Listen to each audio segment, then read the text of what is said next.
state rivalry. We played them for a long time, and we're just not getting back to start this rivalry back up. And record crowd, 26,391, but it's probably another 30, 40, 50,000 people outside the stadium. It was an unbelievable environment, and a SWAC game and homecoming. They came in 4-0, and we knew they had a good football team. So we just try to work on ourselves and be ready to play. And we executed well in all three phases: offense, defense, special teams. And the game just kind of got away from them. But we just think that that's what we're supposed to do. We're a D1 program, they're a D2 program. We got more scholarships. We're bigger, faster, stronger. So we execute at a high level, and that's what we expected to do. Not necessarily beat them the way we did, but we expect to win the game to play a D2 program. So it was a good win for us. Appreciate those opening comments, Coach. First question goes to Henry Pugh. Hey, good morning, Coach. How are you doing? Good morning, Henry. How you doing?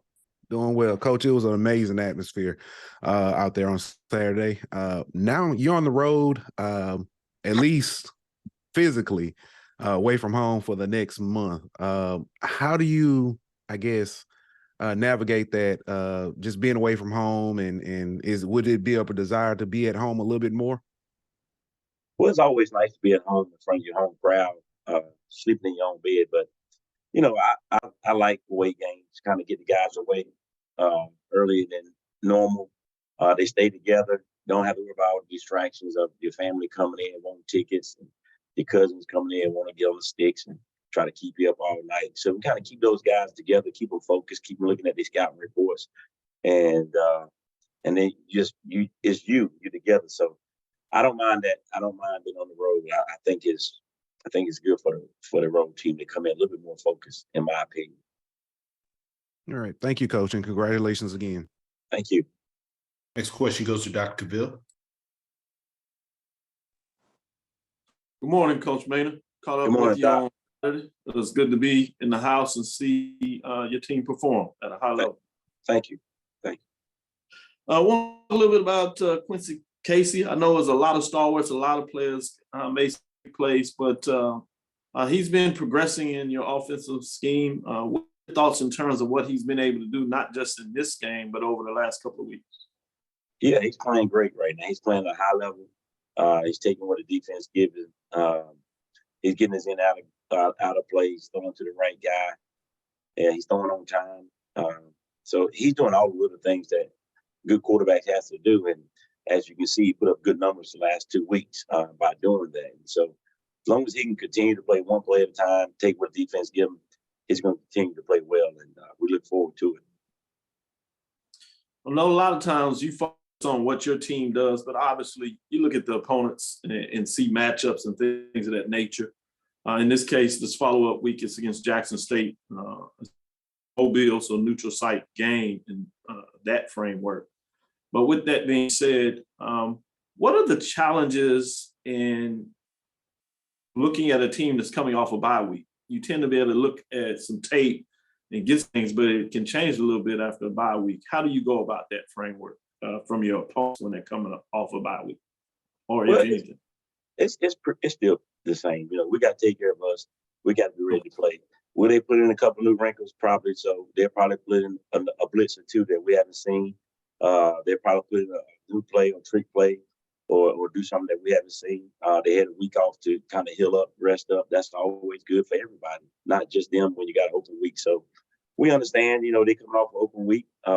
So probably a little bit of advantage for those guys. They get to heal up and rest up and get an extra week to prepare for us. But at the end of the day, it's X's and O's, and we just got to be ready to play. It's going to be a great football game. TC is doing a great job with those guys. They're solid in all three phases. And, it was a great game last year. We go to Mobile. And so it's a Gulf Coast challenge. It's going to be a good football game. It's going to be a good football game. Certainly believe that. Again, congratulations on this past weekend. Look forward to the matchup. And thank you for giving me some of your time this weekend, Coach. Thank you. No problem. Currently taking questions for Coach Maynard with Alabama A&M. If you do have a question, please utilize the raise your hand feature to get your question in the queue for Coach. Floor is now open for questions. Next question goes to Perry Daniels. Coach Maynard, this game was becoming a pretty heavy rivalry with the presence of Coach Prime at Jackson State. With him having moved on, has this game lost any of its luster? I don't think so. It's another conference game. To say they on our side, we're on their side, and it's always been a competitive game. We got away from us at home coming up here 1 year, got away from them their first year there, Prime first year there. But other than that, it's always been a good football game. It's always been a tough game, tough 4-quarter battle. That's what we expect. It was 4-quarter battle last year. We had opportunities and didn't execute down the stretch. But you got to take your hats off to them. They caused us to fumble the ball a couple of times. So that's all part of it, and we look forward to it. That's why we take the game to Mobile in the Gulf City Challenge. It's becoming a great rivalry. And Quincy Casey, with him having come from Jackson State, can you talk about what you expect out of him this weekend and where he is in that transition from Jackson State to Alabama A&M?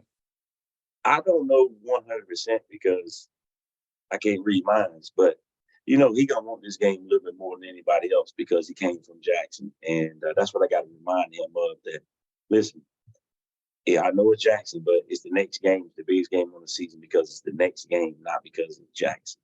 And he has to continue to play the way he's been playing, making his reads, taking what the defense is giving him. And trust me, I would tell him this too. If you start playing outside of yourself, you will be standing beside me. Okay. I'm not going with this hero stuff, so you're going to continue to play the way you've been playing, making the reads, making your checks, doing what you're supposed to do, or you'll be beside me. Okay. And you're not going to make this personal. You're going to play this game just like you played the last two, or you'll be beside me. Simple. Thank you, Coach. Good luck. Thank you. Thank you. Currently taking questions for Coach Maynard with Alabama A&M. Next question goes to Keisha Kelly. Hey, Coach. Good morning. How are you? Hey, Keisha, I'm doing fine. How you doing? Good. I was in the building too, so congratulations on the big win. And like you say, you're preparing for the next opponent. Mine is just kind of a congratulatory. Did y'all get out there and get a chance to enjoy some of the festivities? I did see you walking through the tailgate. So did you get out there to enjoy any of that festivities after that big win? I did. Once you get a big win on Saturdays, you got Saturday, the rest of Saturday to enjoy it. And then Sunday morning, you got to get to work, correcting the film, and get ready for your next opponent. So, yeah, I got out and went tailgate a little bit. We played at 2:00, so the game was over about 5:30. And so I got out to mingle with the crowd and got a little tailgating experience. It's HBCU, man. This is what it's about. You can't do this at the big schools. HBCU, this is what it's about. I grew up in this. And so I get out there with the fans and shake hands and get some food and go around and meet people. I think that's what it's about. And I'm not too big to do that. I enjoy it. I enjoy it. All right. Good luck this weekend, Coach. Thank you. Next question goes to Jay Keith. Hey, Coach. What kind of problems does Jackson State present at you comparing the quarterback from last year, Shedeur Sanders, compared to Brown? Brown probably a takeoff a little more than Shedeur. He don't want to run the ball. He'd run the ball if he had to. He wanted to get that ball out of his hand, and he knew where it was going. He was going with the ball. He does an excellent job of pre-snap read, post-snap read, and getting that ball out. So, they had a couple more weapons last year with Shedeur and their receiving core than they have for Brown, but they still got some good weapons. They're still a dangerous team on offense and defense. They got a great defense, always have. And nothing has changed this year with that defense. They're very, very, very stingy. So we have to be very precise. We can't turn the ball over. And we got to take advantage of every opportunity that we get. And Coach, following up, do you plan to try to exploit their special teams because they've been a little weak this year on special teams? We're gonna try to be solid and make sure we stay in our lanes and make sure we block the people we're supposed to block. we did have a block punt last week, so we'll see what we'll watch a little bit more tape on their special teams, and if we think we got a spot there we can attack, we may try to attack it. But that's just football, you know. We had a punt block early this year. People came out the hours, and so we faked a couple of times. And, so you better roll the dice when coming out to me because I'll fake it on you. Thanks, Coach. You're welcome. Coach Maynard, as always, we appreciate your time. Good luck this weekend. Thank you. Thank you, Andrew. Yes, sir. Thank you. Next up, we'll go to Alabama State. Coach Robinson.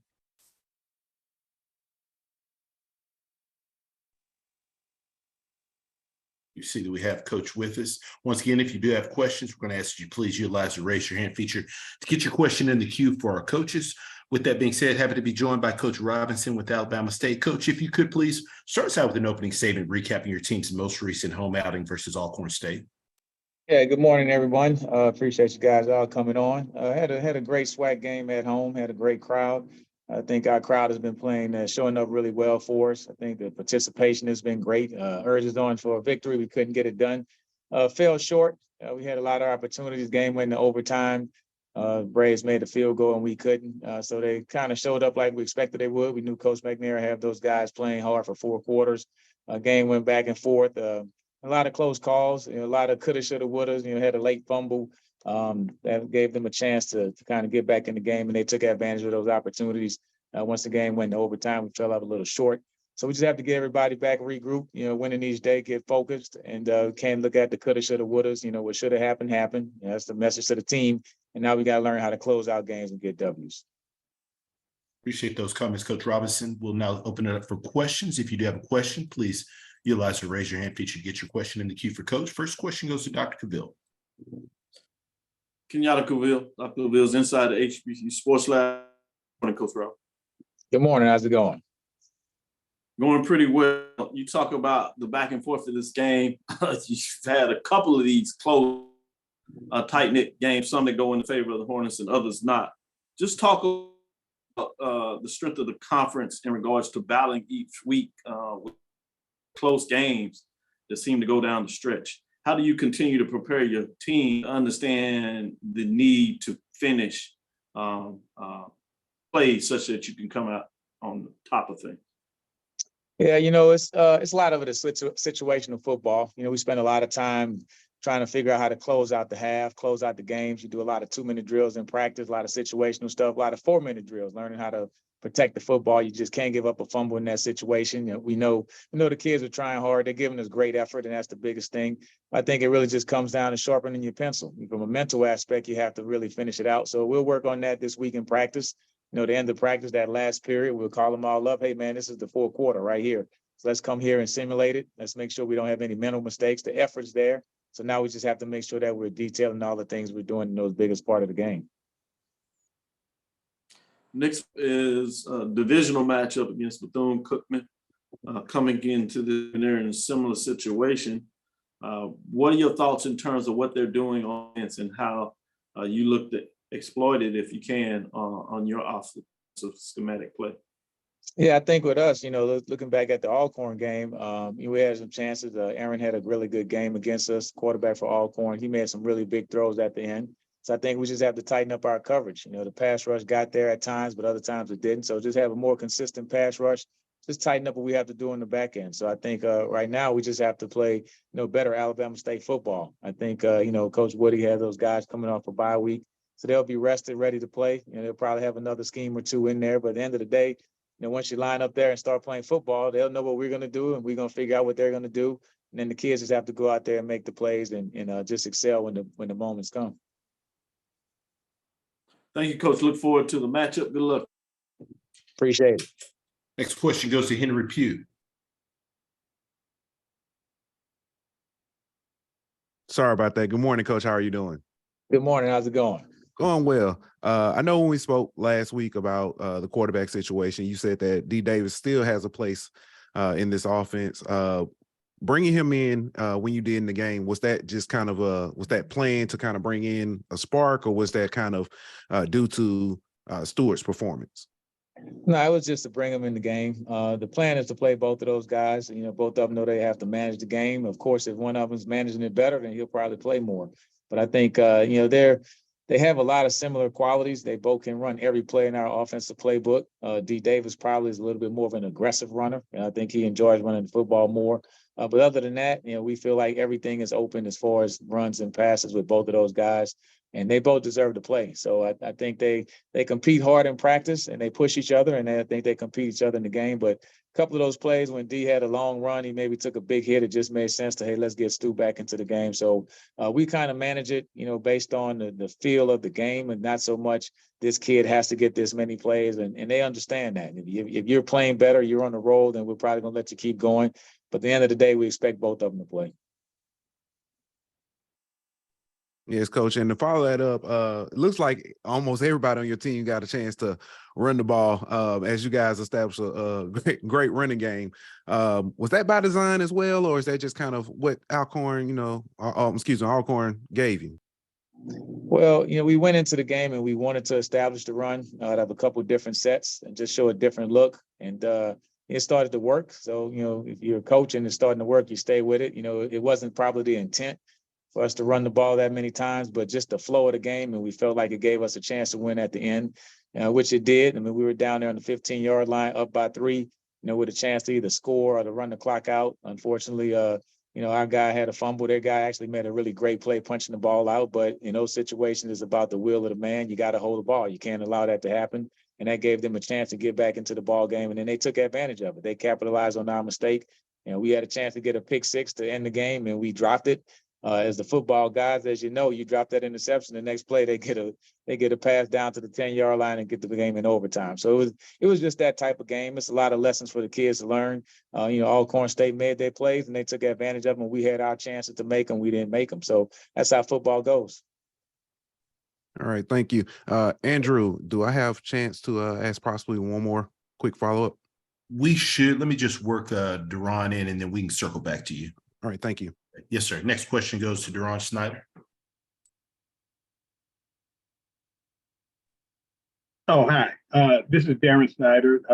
Coach, you mentioned something about mistakes, and I noticed that Bethune-Cookman is one of the least penalized teams in FCS. And we often hear about mistakes being linked to discipline. Can you say why is it that some teams are less penalized than others, and how that relates to discipline? Yeah, I mean, I think the discipline starts off the field. I mean, you have to be on time for our meetings, go to class, go to study hall, go to those type of things. And then that discipline off the field should carry over to on the field. So, I mean, that's one of the things we stress. You know, this week we had 4 penalties at the end of the ball game. So I thought that was great. I mean, we want to keep it to 4 or less each game. If we can do that, it gives you a big chance to win. Next thing you want to do is don't turn the ball over, which is somewhat of a mental mistake also.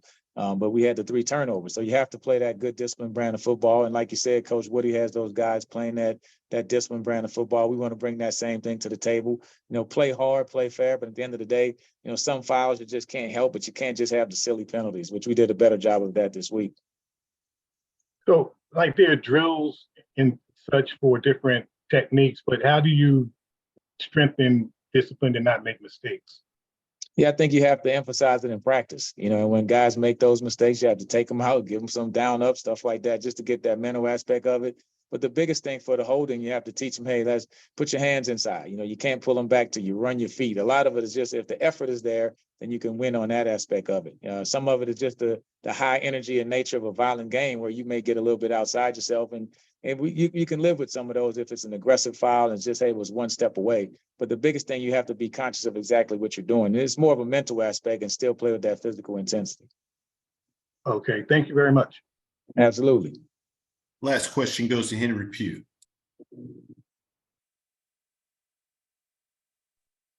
Hey, Coach, I just want to circle back to special teams in the kicking game.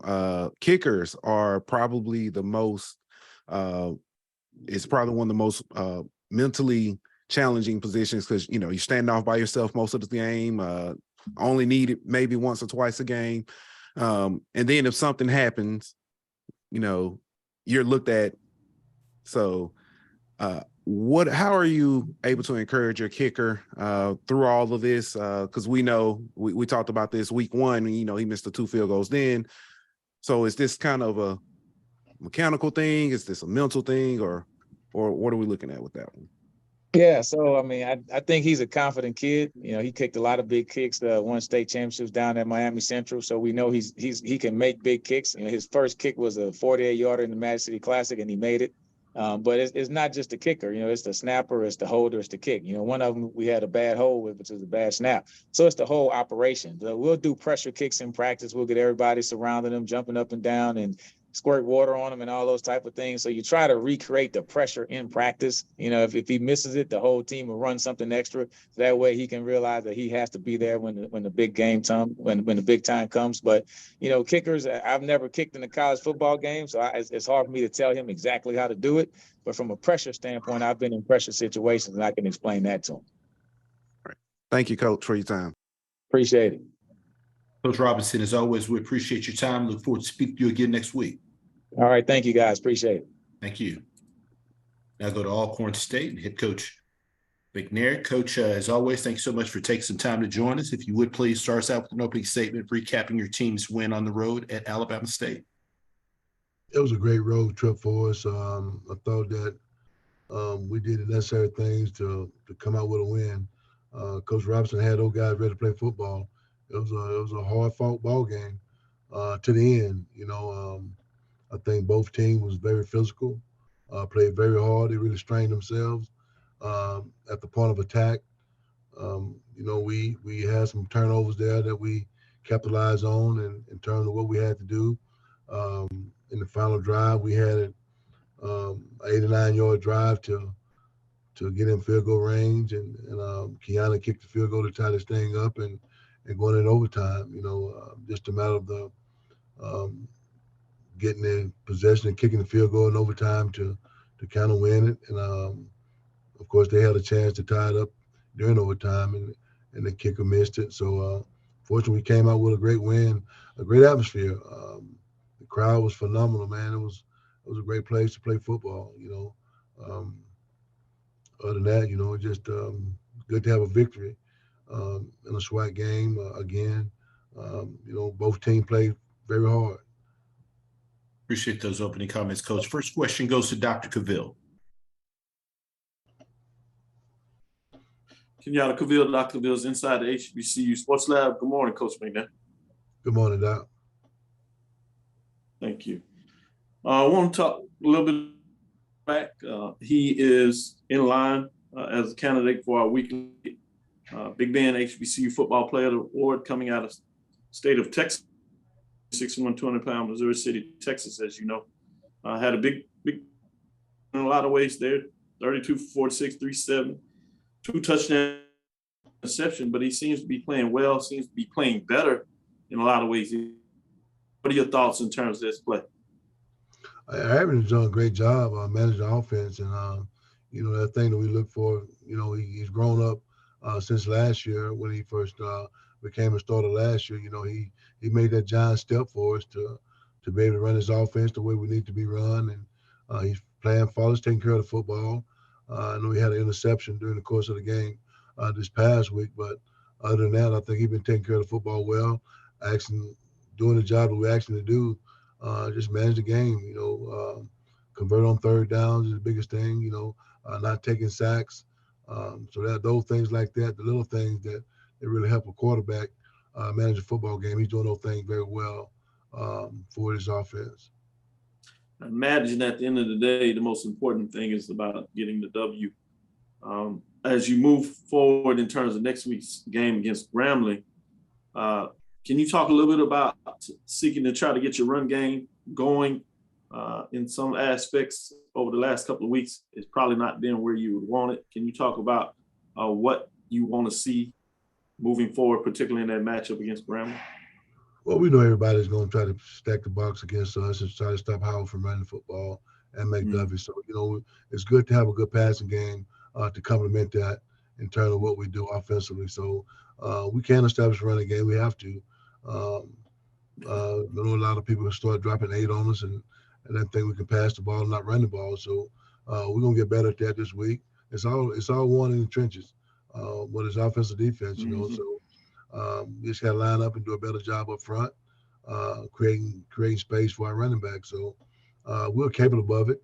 But I think whatever the team present to us, we have to be able to take advantage of it. And I think that we're doing a great job of taking advantage of the things that the team give us, whether it's run or pass. So, good thing we can catch the ball out of the backfield as a running back, do those things that necessary to create first downs and moving the chain, you know. So being prepared to do all that kind of stuff, it kind of helps us out either way, whether we be able to run the ball or whether we be able to pass the ball. So it's always good to be kind of balanced, you know, keep team off guard and doing both of the things that makes this team better. Thank you, Coach. Good luck this weekend. Look forward to the matchup. Thank you, sir. Next question goes to Perry Daniels. Hey, Coach. A 3-point loss last week at home and a 3-point win on the road this week. Does that say more about your team or more about the conference? It's a good conference, man. I tell you, I mean, this conference has gotten better each and every year I've been in it. You know, since I became head coach in 16, I think with the way the conference has been expanding and the way the conference is being played, it's a great league for us, man, and well balanced. Each and every weekend you have to come out and play football. You can't go on the calendar and mark a W. Because these teams are playing very hard, you know, got great coaches in this conference as well, you know, and the coaches going out recruiting the best kids to fit their program as well. So when you talk about this conference, one of the elite conference, and what we're doing in terms of this conference, it's great football in this conference, and each and every week you got to come prepared to play, and lace up your cleats and get ready to dig in. Well, you talk about great coaches and balanced. How do you prepare for a Hugh Jackson-led Grambling team that had a very balanced game against Prairie View this past weekend?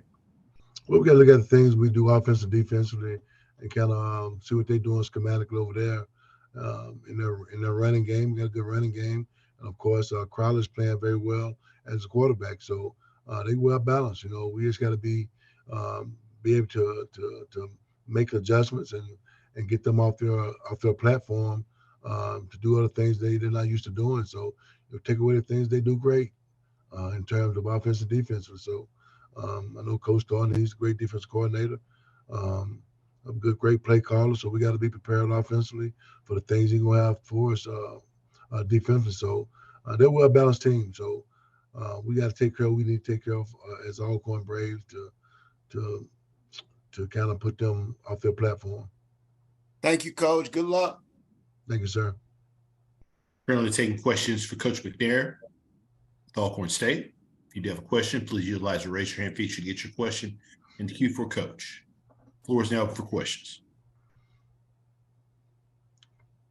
Any final questions for Coach? Coach McNair, as always, we appreciate your time. Look forward to speaking to you again next week. All right, thank you, guys. Thank you. All right, we're a few minutes ahead of schedule. We'll be back at 10:35, approximately 2 minutes with Coach Woody with Bethune-Cookman. Thank you for your patience.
All right. Once again, if you do have questions, please utilize the raise your hand feature here on Zoom to get your question in the queue for our coaches. With that being said, happy to be joined by Coach Woody with Bethune-Cookman. Coach, if you could please just start us out with an opening statement recapping your bye week with the Wildcats. Well, I had a great opportunity with the coaches and the guys, just pretty much self-scouting, obviously doing, bye week, the first thing, obviously, you would like to do is just find out some of the things that you're doing well and some of the things that you need to improve on. So that was, a good situation to go and evaluate all aspects of the game. Appreciate those opening comments, Coach. First question goes to Darren Snyder.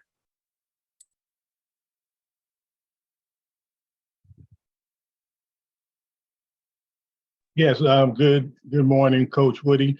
I was noticing in the national rankings, Bethune is one of the least penalized teams in the country at the FCS level. How do you get your guys to be so disciplined in that area? What types of things do you do to work on that? Well, basically, it's, the standard is a standard. I mean, we want to do things the right way, but obviously the smart way. And, whatever you do, it's always consequences. So, at the end of the day, you want to make sure it's clear, concise that, what you do is who you are, so we really harp on that and we want to make sure that we hold these players accountable. Also, you've had a couple of games against FBS schools and one against Savannah. In your game against Jackson, very competitive game quote unquote at your level, at the FCS level. What did you mentioned reflecting during your open week? What were some of the takeaways from the self-scouting that you guys have done in your first year in the program? Well, I mean, obviously we got to be able to hold on to the ball. I mean, we have to, be able to, make the plays that's asked of the guys that's out there. Cause obviously, they want to be out there. We didn't have confidence of them, making the plays, but, at the end of the day, it's just some of those self-inflicted penalties, some of our penalties, which you said earlier, we have few game by game, but the ones that we do have, it just sometimes not happens at the right time. And we don't have, the team to just, give the ball away or, having guys run in late, it's just those things that we can control, and we just evaluated ourselves. And, obviously as a coach, you want to make it kiss. You want to have the schemes, whether it's offense, defense, special team, you want to have them simple, because at the end of the day, if you're out there not executing, then you have to look at the coach and say, hey, how can I make it a little easier? So, we went back and said, maybe this was not as easy, for the student athlete to understand. So let's evaluate ourselves and make it more simpler so they can play fast. Okay, thank you. Next question goes to Dr. Cavill. Kenyatta Cavill, Dr. Cavill's inside the HBCU Sports Lab. Good morning, Coach Woody. Good morning. Just want to ask you a little more in regards to that off week, you moving through and setting the culture for your program. Can you talk a little bit about those do's and don'ts in preparing to play in these conference games thus far that seem to be relatively close, where the play here and there is the difference between a victory and not earning the victory?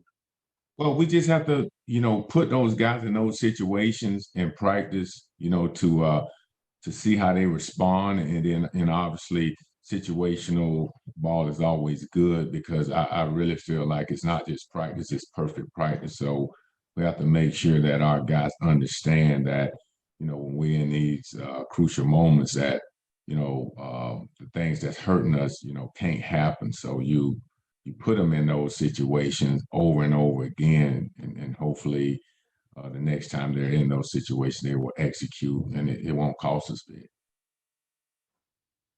Obviously, it's early in the race. Before the bye week, you had the tough loss to Jackson State 0-1. But you have this matchup against Alabama State, which is in the division and importance of winning games in conference, but even much more in terms of your division. When you look at Alabama State in terms of what they do schematically, particularly from an offensive perspective, what are you looking for your defense to get done in this particular matchup? Well, I mean, Coach Eddie Robinson does a great job, with the team. They play hard. I mean, on offense, they have,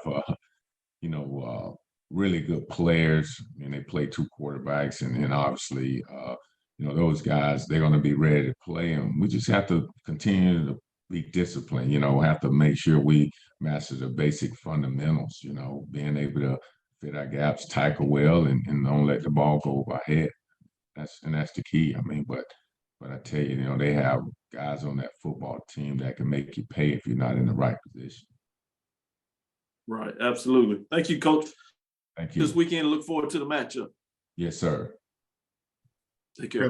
Questions for Coach Woody with Bethune-Cookman. You do have a question, please utilize your raise your hand feature to get your question in the queue for Coach. Floor is open for questions. Any final questions for Coach? Coach, as always, we appreciate your time. We look forward to speaking to you again next week. Yes, sir. It's a pleasure being on. Thank you. Thank you. All right, we are a few minutes ahead of schedule. We will be back at 10:45 with our next coach. Thank you for your patience. We'll be back momentarily.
Once again, for all of our media participants, if you do have a question, please utilize the raise your hand feature to get your question in the queue for our coaches. Please limit your questions to one initial question.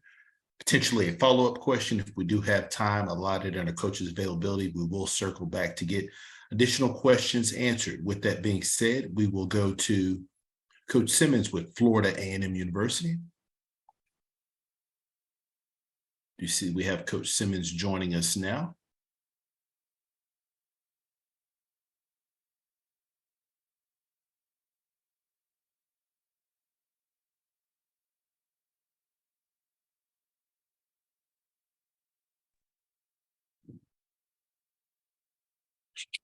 All right, you see that we have Coach Simmons there with us. Once again, for our media, please use the raise your hand feature to get your question in the queue for our coaches. With that being said, happy to be joined by Coach Simmons with Florida A&M. Coach, thank you so much for taking some time to join us. If you could please start us out with an opening statement recapping your team's most recent road win at Mississippi Valley State.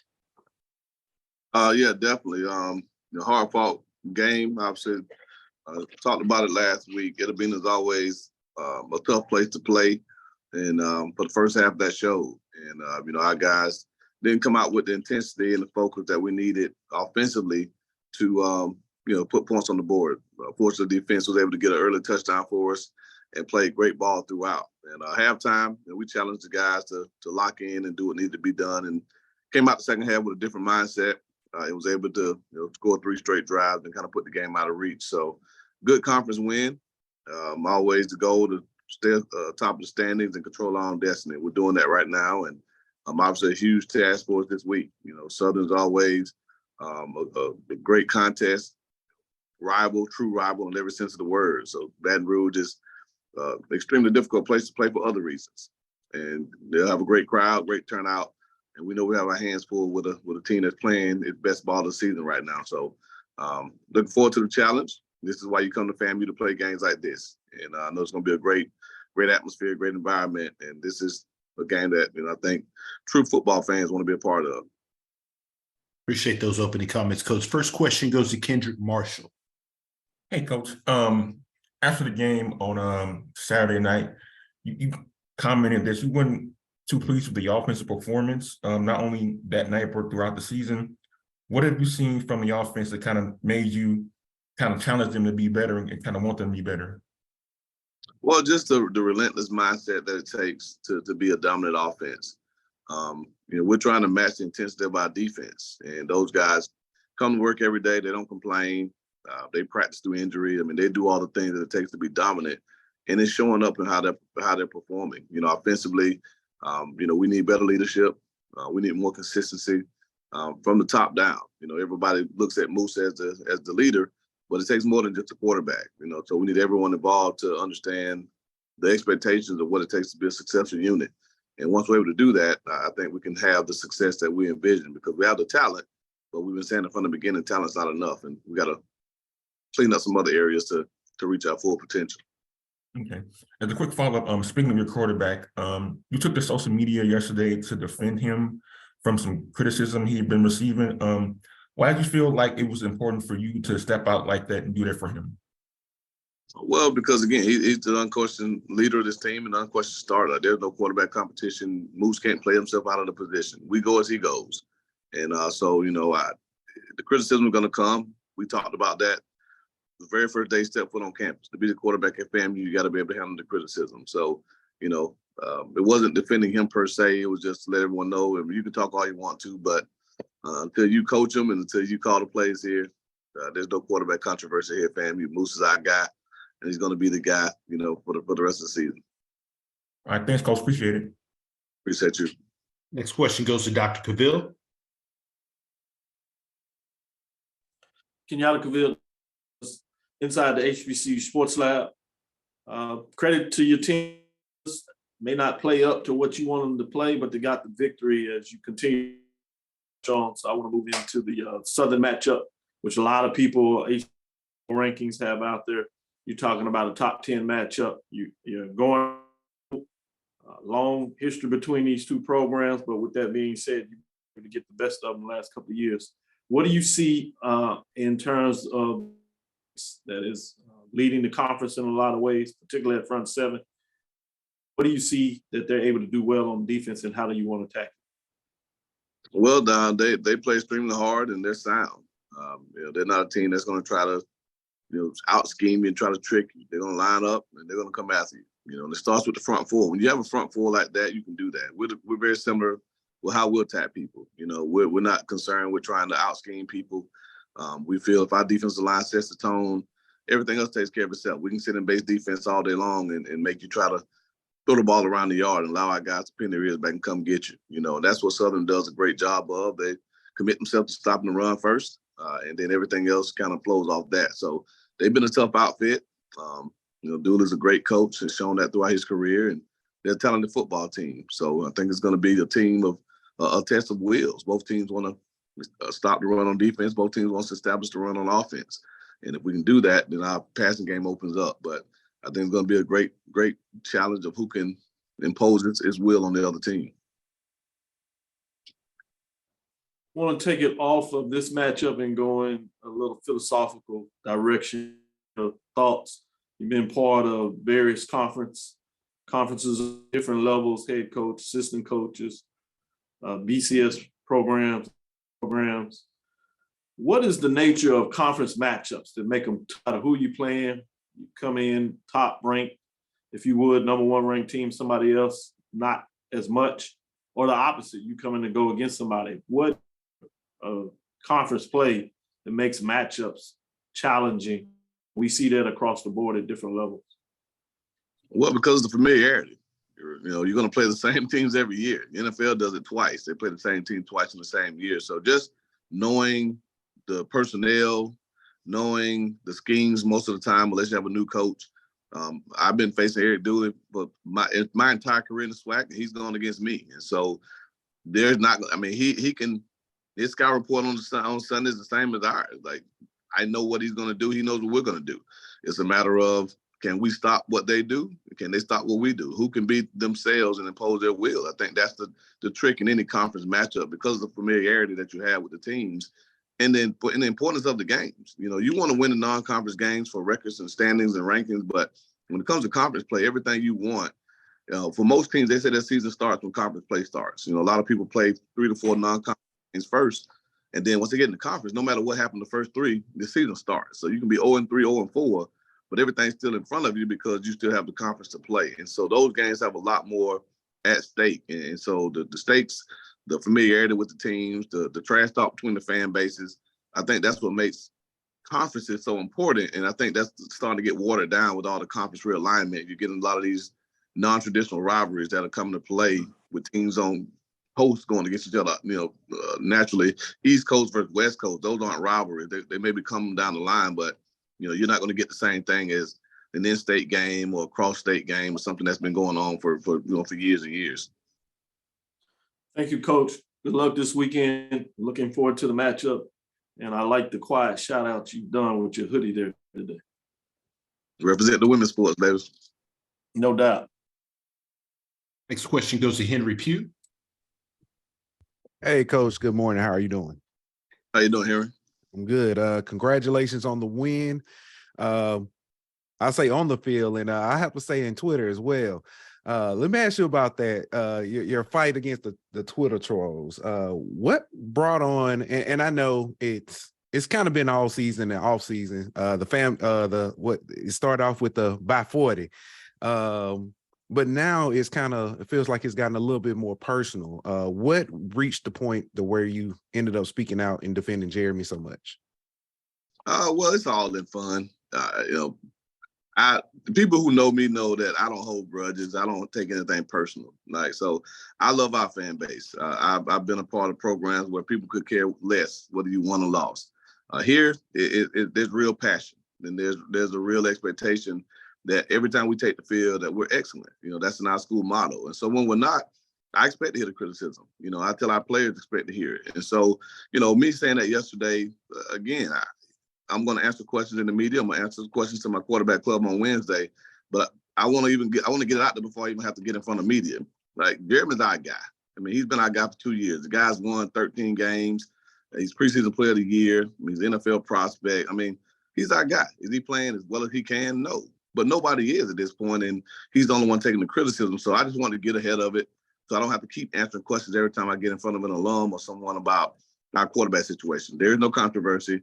He's not in jeopardy of losing his job. I mean, we have talented guys in the room, but Jeremy's our guy. He's going to be our guy. So I just put that statement out there on Twitter. And I happen to go back and forth with a couple of fans.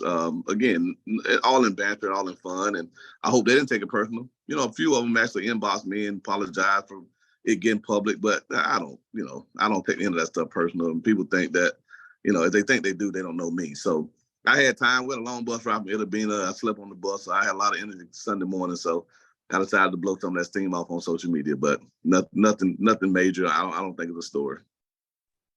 All right, Coach. So from what I took with that was Coach Simmons had time today. So we thank you. Thank you. Appreciate you. Coach Simmons, as always, we appreciate your time. Look forward to speaking to you again next week. Thank you, guys. Have a great week. Thank you.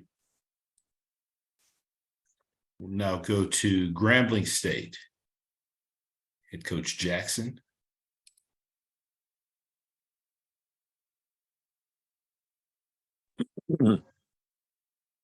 How you guys doing? Doing great, Coach. As always, sincerely appreciate you take some time out of your schedule to join us. Coach, if you could please start us out with an opening statement recapping your team's most recent victory at the State Fair Classic over Prairie View A&M. Yes, sir. We were very excited to play in the game, State Fair Classic. Obviously, it's a big game. We were very fortunate to win the game, to end the losing streak of 5 years. Our players are excited. Our fan base is excited. Our team is working extremely hard. We know we got a long journey the rest of this season, but that was a great win for us. Appreciate those opening comments, Coach. First question goes to Dr. Cavill.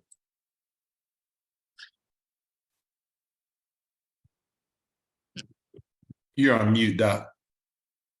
You're on mute, Doc. Thank you, Mark. Kenyatta Cavill, Dr. Cavill's inside the HBCU Sports Lab. I thought I had all good things to say there. Congratulations on the victory. And the post talked about it being personal. Is that in terms of that particular match, just in terms of this season for the G-Men?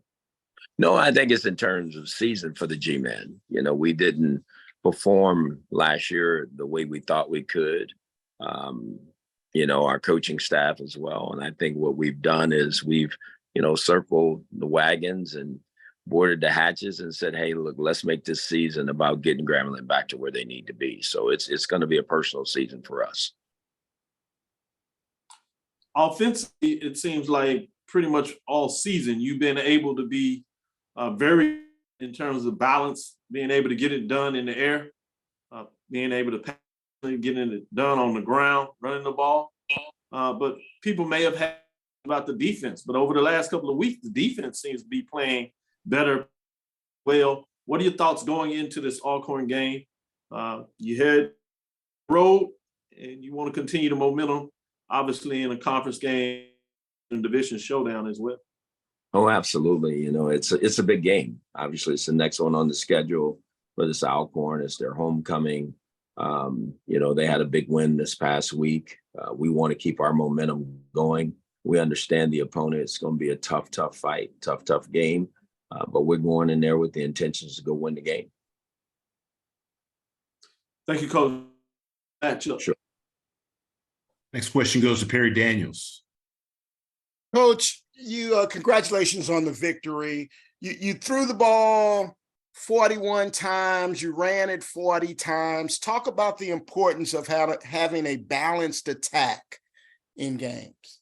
I think it's really important. I think that's how you win. I think that's really the formula for winning. And we understand sometimes you're going to be a little bit more or less in some area. But if you can be balanced and run the ball and get production and throw the football and get production, you have a chance to be a really good offensive football team. I think we're just starting to hit our stride. I think there's a lot more out there that we can do as an offensive football team. But at the same time, I think the pieces, they're really starting to come together and play well. And it's all led by our quarterback. He's done a tremendous job. Well, let's talk about your offensive line and how that has progressed since you arrived on campus there, and talk about the reason behind their development. Well, I think when you look at it, we understand that's the key to it. You know, you got to be pretty good up front. We've been very fortunate. 5 games, only have 4 sacks. Those guys have done a really good job run blocking. They've done a great job pass protecting. And it starts with, one, how we go about putting our guys in position and the coaching of the position. Coach Valdez has done a really good job with our offensive line. Coach Hall has really crafted a really good plan for those guys to give them a chance to be successful. Thank you, Coach. Good luck this week. Thank you. Next question goes to Charles Bishop. Coach Jackson, how are you doing? Good. Congratulations on the victory. I wanted to ask this question.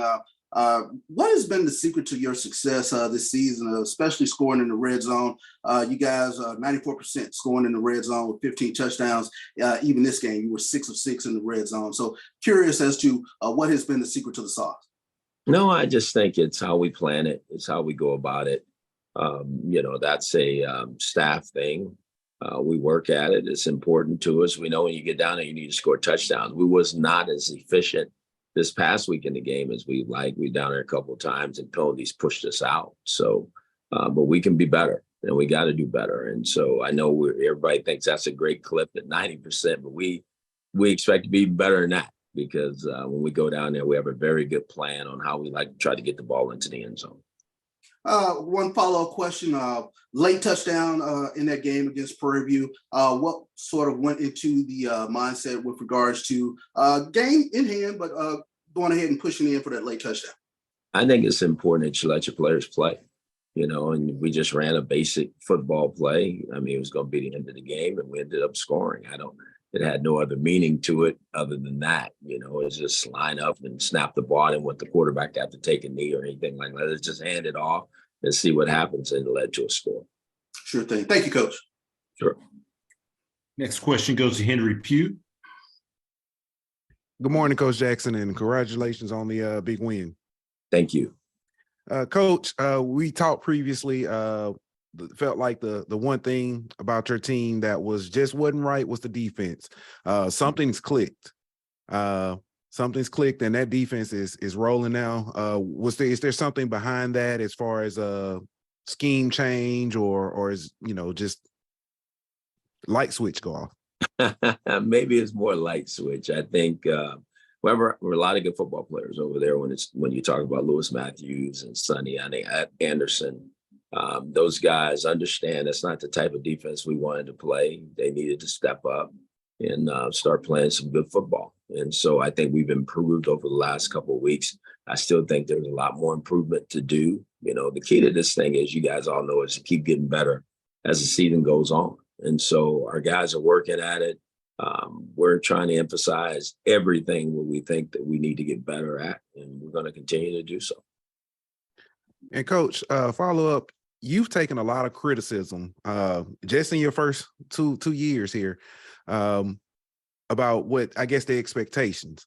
Have you started sending out addresses for those apology letters to come in? No receipts have been taken. I get it when the National Football League coach come into the conference, they think, you know, you got all the secret sauce. But in order to do that, you got to have the right players. It's still about building a program, and that's going to have sustainable winning. And so it took us a little bit, but I understand everybody wants winning right now. I do too. But at the same time, there's a way that you have to do it. You know, you can't shortcut anything because then it won't be sustainable. So hopefully the people starting to see that we're getting there at a high rate. And, you know, it's going to be exciting down the stretch here. Thank you, Coach, and good luck on your next one. Thank you. We've got time for one last question for Coach Jackson with Grambling State.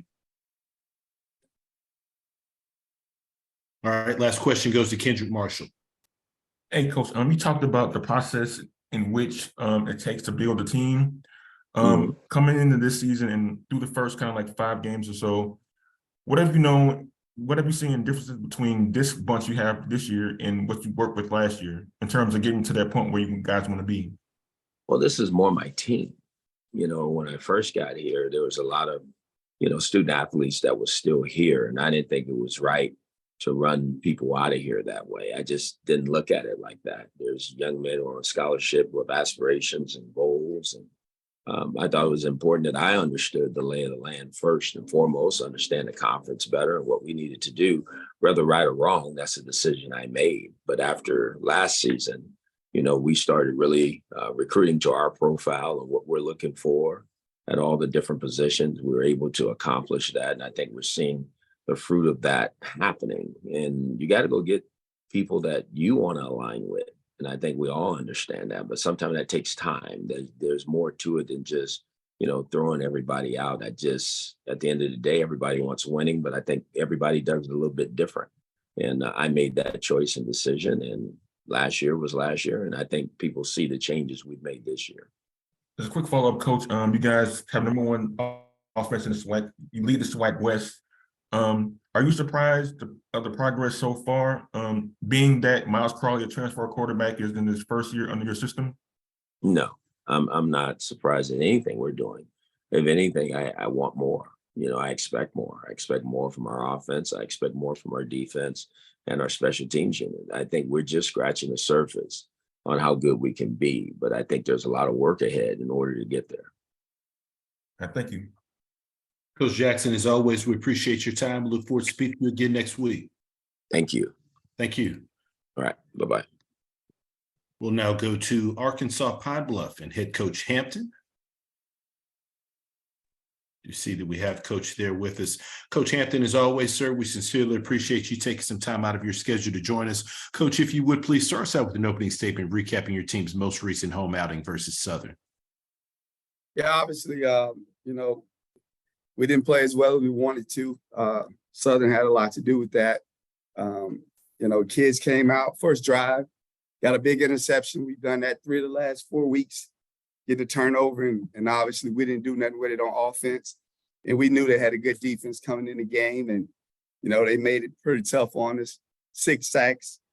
A lot of it, these guys just didn't do what they need to do, but we got to put them in better positions as well. So hats off to Coach Dooley and Coach Miller. Those guys had them ready. So, we'll take this week and bye week and get ready and get prepared for Mississippi Valley. Appreciate those opening comments. Coach, first question goes to Tanner Spearman. Hey, Coach. So bye week coming up for you guys, 2 weeks to get ready for that next game. What do you hope most to get accomplished this week with the open date? Work. We got to go to work. I mean, obviously, like today is Monday, so it's academic Monday. We'll make sure kids are going to class, doing what they're supposed to do. Just like everybody said, it's the little things, man. And when you're building a program, getting guys to buy in and do things of that nature. Then tomorrow we'll come out to practice, a normal practice. We'll be in pads, and we just got to get fundamentally better. And that's just the little things that's holding us back.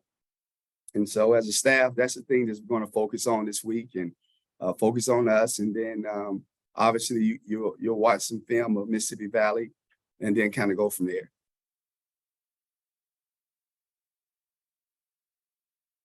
Currently taking questions for Coach Hampton with Arkansas Pine Bluff. Next question goes to Dr. Cavill. Kenyatta Cavill, Dr. Cavill's inside the HBC Sports Lab. As you said, Coach Hampton, things didn't quite go your way this last weekend. You've been playing really competitive. It wasn't the case in terms of the total score, but your team still pushed through. Overall rushing, you were able to get over 160 total yards. What are your thoughts in terms of what you're able to do running the ball in that matchup and moving forward? No, I'll be honest, Dr. Cavill. I mean, we had 2 chances to score in the red zone early in the game. They were up 7-0. We tried the ball in the red zone. We got a 4th and 1 on the plus 14-yard line. The hold is there. The running back falls over his own feet. And I mean, I'm frustrated about that. I mean, obviously, we've been able to run the football. Coach Miller, they did a good job. I mean, a lot of the sacks, the quarterback could have threw the ball. We had one-on-one matchup. So I'm going to give them credit, but we got to go back and look at what we're doing, and we got to coach better to put them in position. And those kids got to come in, and they got to be dialed in as well, because we left some plays out there that would have made a difference in the game. And, obviously, even on their first touchdown play that they made, the catch over the Miller, man, we had over the middle of the field, we had 2 guys right there. I mean, it wasn't nothing hard about that. So I'm giving them credit, but we got to coach better, and our guys got to respond to the challenge and make the plays when the plays come there. But obviously, we have been able to run the ball. Jonas, we thought he could go this week. He wasn't able to go. That's like 2 weeks in a row. Starting running back hadn't been able to play, but obviously, man, the next guy up mentality. We just got to continue to keep pushing forward. And man, we know what the program is going to be right now. And like you said, we've been competitive in every game. We were down 20-0 at half, and we came out right after half, and they were able to get a score. And that was just because one guy didn't get in his gap. So those are the kind of things that's holding us back. And but we've been able to run the football, and we'll continue to just got to work at it this week and get ready to go in a couple weeks. Follow-up questions about the open date you alluded to. Always fascinating when I get a chance to speak with new coaches in their program about their philosophy of how they go about their week. Are you the type to go in and look at and dissect what took place, whatever games played early, or do you go about it in a different? Can you kind of break down your philosophy of how you take advantage of your program during the open week? Well, obviously, when you're 1-4, you got to go back and look at everything. And I do that every week anyway as a head coach. I don't sleep much, man. So I watch every game and I go back and see what can we do better on offense, what can we do better on special teams, defense. And this week could be no different. But obviously, the kids, you try to give them a day or so off. We'll give them a couple of days off, Friday, Saturday. But, man, we got to work. And when you're trying to build a program, everybody needs to understand it's a process, but the way you get better is you work. And so obviously we got some guys that are hurting, and we'll hold those guys back this week. But those younger guys, man, we got to build this program, and it's time for them to get to work. And so we'll probably have a light scrimmage on Thursday for some of those guys, and we got some donors that want to cook for us on Thursday, so I'm excited about that. I mean, we're building a program, and like I told the players, man, this is part of the process. It's going to be some pain, but we got to persevere. We can't break. We can't fold when the going get tough. And Saturday they had a chance to fold, but they didn't. And that's what I like about it, man. Let's be honest, man. We had three fumbles. We gave them away. We had an interception.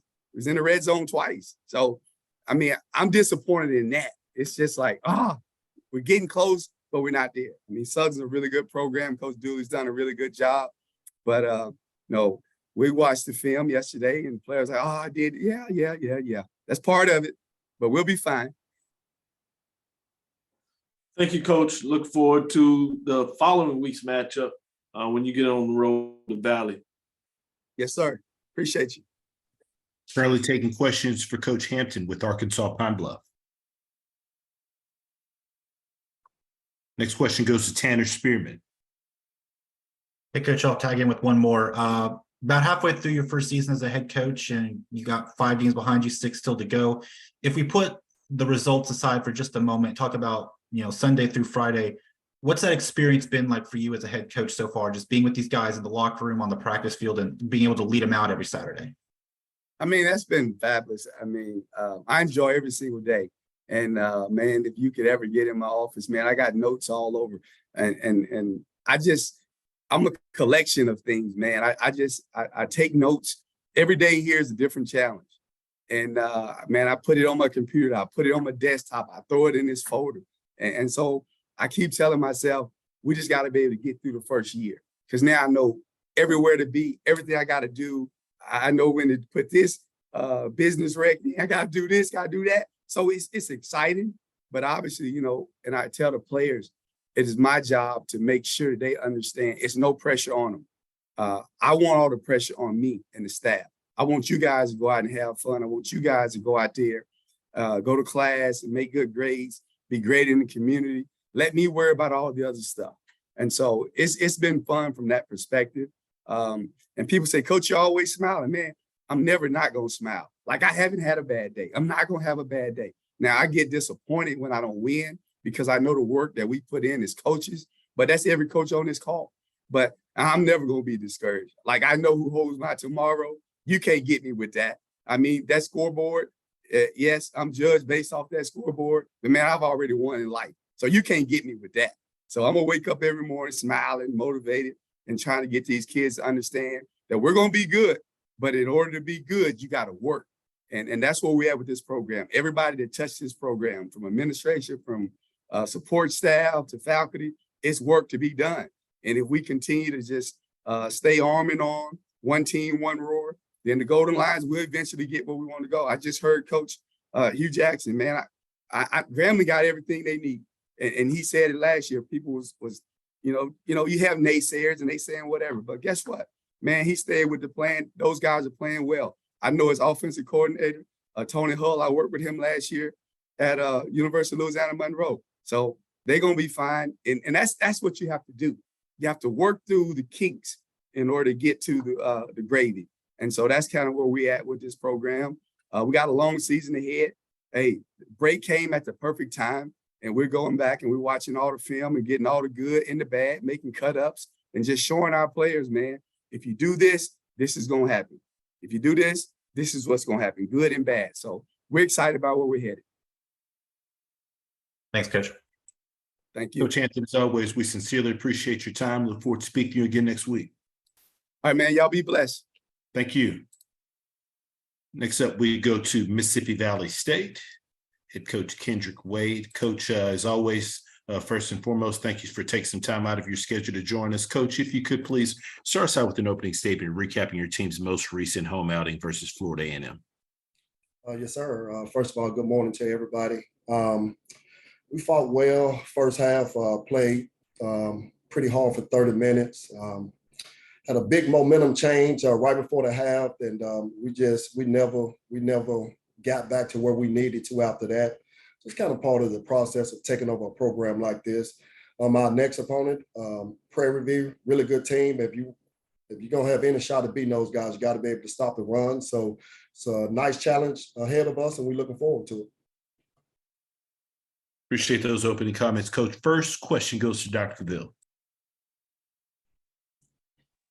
Can y'all reveal Dr. Ville's inside the HBC Sports Lab? Good morning, Coach Wade. Hey, good morning, Doc. In several of your games, you've been really close in terms of the first half. Some of them, they kind of get away in the second half. Are there anything that you've looked at to see what may be attributed to? Well, we're looking at everything. We're looking at how we practice. As coaches, we have to evaluate everything that we do because it's been consistent. I think part of it is, like I said, we hadn't had a lot of success around here. So when you take over a program like this, most of our games in the first half have been close. And you can talk about not watching the scoreboard and not doing those things, but when you hadn't had a lot of success, I think naturally you start to look at the scoreboard and look at the game as close, opposed to just doing the small things that you need to do each and every play to kind of, get you to where you need to be at the end of the fourth quarter when it's all zeros on the clock. But like I said, we're looking at everything. We evaluate in practice. Are we doing too much? Are we not doing enough? Are we doing too much on the front end of practice, not doing enough on the back end? So we evaluated everything. And, we got to come up with a solution to be able to finish these games.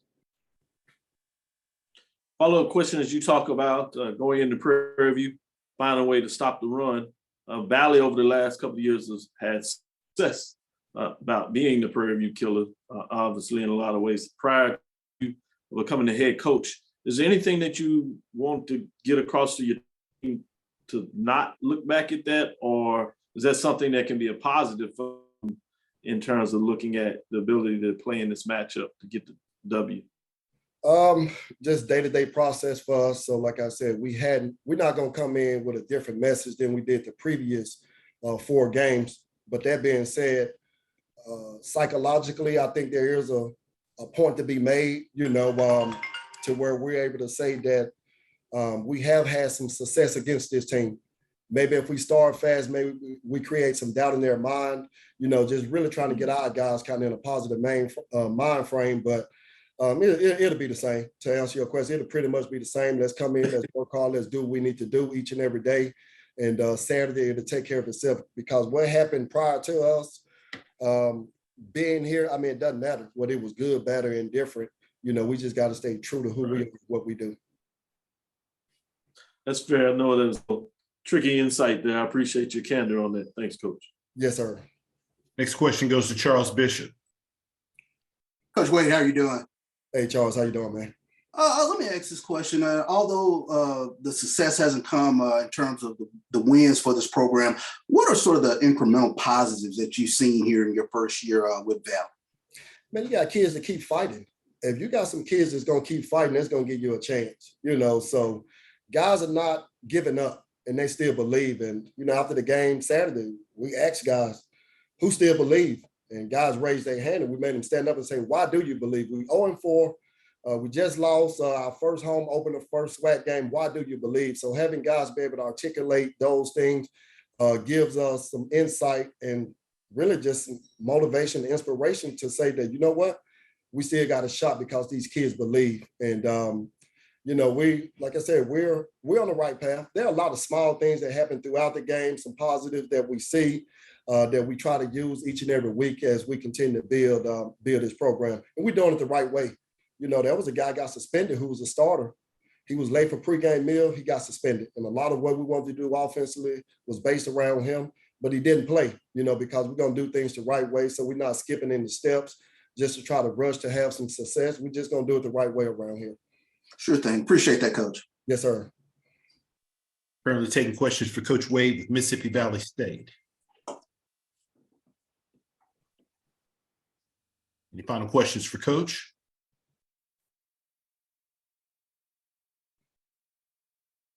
Coach Wade, as always, we sincerely appreciate your time. Look forward to speaking to you again next week. Yes, sir. Thank you, guys. Yes, sir. Thank you. We've got a few minutes before we will be joined by Coach McDowell with Prairie View A&M at approximately 11:25 Central. Thank you for your patience.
Once again, for all of our immediate participants, if you do have questions for our coaches, please utilize the raise your hand feature to get your question in the queue. Please limit your questions to one initial question, potentially a follow-up. If we do have time and our coaches' scheduled availability, we will circle back to get additional questions answered. With that being said, happy to be joined by Coach McDowell with Prairie View A&M. Coach, as always, thank you so much for taking some time out of your schedule to join us. If you could please start us out with an opening statement recapping your team's most recent outing at the State Fair Classic versus Grambling State.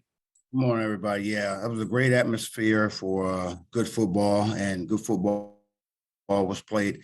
Again, unfortunately, we didn't come out on the winning end. Coach Jackson had these guys ramped up, ready to go for 4 quarters of football. They came out, they did just that, and that's the thing we pride ourselves on, as a coaching staff with these young men. Again, just playing 4 quarters of football. And I've said it all year long. Those teams that come out and play 4 quarters of football is most likely is going to win the game. And again, but we left some things out there as an offense, opportunities that we should have capitalized on, didn't, and maybe it was due to us or Grambling. But again, at the end of the day, when those opportunities present itself, we have to make plays, and that's on both sides, offense and defense. They did what they needed to do for 4 quarters of football, and they won the game. And now we just got to go back and reassess and assess some things that we need to get corrected for a good team coming in. Coach Wade's going to have his team ready to go, so we just got to get ready to go be better this week, getting ready for Valley coming in. Appreciate those opening comments, Coach. First question goes to Charles Bishop. Hey, Coach, how you doing?